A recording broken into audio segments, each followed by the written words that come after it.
Let's break down the biggest prospect risers and fallers up next on Fantasy Baseball Today in 5.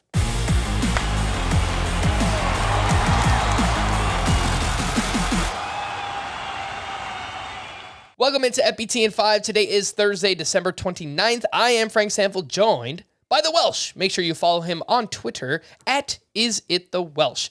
So the Welsh does these great prospect-only podcasts, the P1 ADP mocks as part of his Prospect One podcast.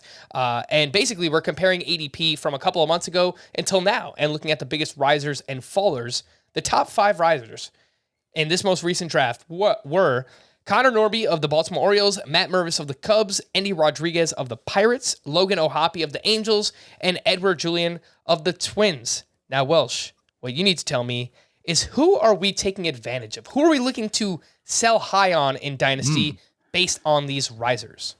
And one fun fact I want to put to all 5 of these guys that you mentioned, they all had an over 100 spot difference from only August. Literally, and we're talking industry people and Dynasty prospect fans all drafting these together. 5 different drafts, so whatever that is, 70, 60 people, whatever it is. And everybody let these 5 players move 100 spots only by a couple months. I think they all have their own peak interest. I would be remiss if I didn't say Matt Mervis has got a lot of value out there that you could probably take advantage of, but I don't know if I would be looking to move him necessarily. This might not be popular, but I think I might go with Connor Norby. Connor Norby also might be the guy that I wasn't as in on as these other players that you listed on here. I like Logan O'Hoppe getting time and value now. Endy Rodriguez is a close second here, but Connor Norby, I think Baltimore is kind of like the Diamondbacks version of just like a really good system that's building up with young players people are getting excited about. And really, it's like if you're successful at all in either of those organizations, they're going to boost up in value. Had a great year last year, 29 homers, bunch of stolen bases. He's at AAA. I'm a little bit questionable about how impactful the bat and the speed is going to be at the major league level.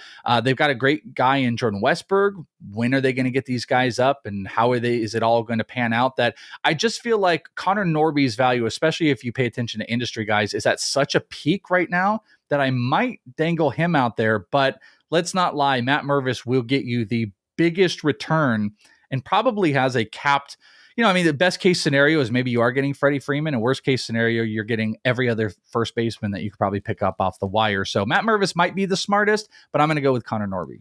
The Connor Norby one is interesting too, because I'm looking at a few different prospect lists where he has a 45 in-game power tool. He just hit 29 home runs. He's a right-handed bat. Let's remember, in Camden Yards, they just moved back the walls in left field. He is a right-handed batter. This is something that might actually affect him at the major league level. So I would be a little bit, I would question the power when it comes to the major league level for Connor Norby. Can he prove me wrong? Can he prove both of us wrong? There's definitely a chance, but maybe someone you want to look to sell high on based on these recent drafts. Who is falling? The top 5 fallers right now from August drafts compared to December drafts. Let's start with Alex Ramirez, an outfielder for the Mets, Robert Hassel, an outfielder for the Nationals, Max Meyer, a starting pitcher with the Marlins, who technically I probably shouldn't include because he has Tommy John surgery.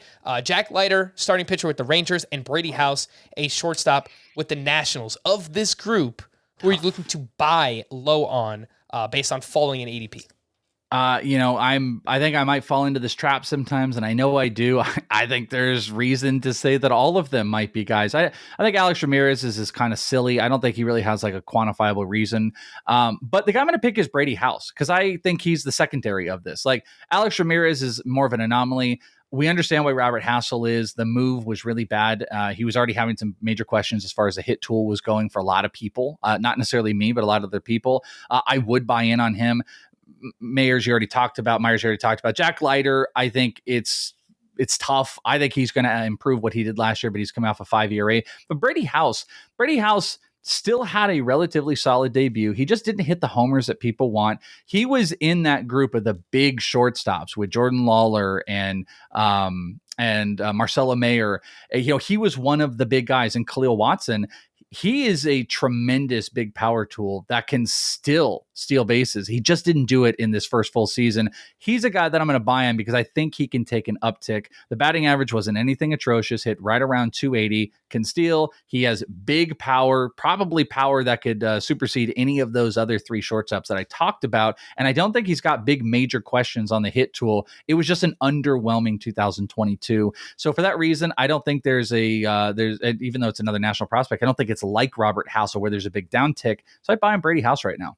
All right. For more extensive fantasy baseball coverage, listen to the Fantasy Baseball Today podcast on Spotify, Apple Podcasts, the Audacy app, or anywhere else podcasts are found. Thanks for listening to Fantasy Baseball Today in 5, and we'll be back again tomorrow. Bye-bye.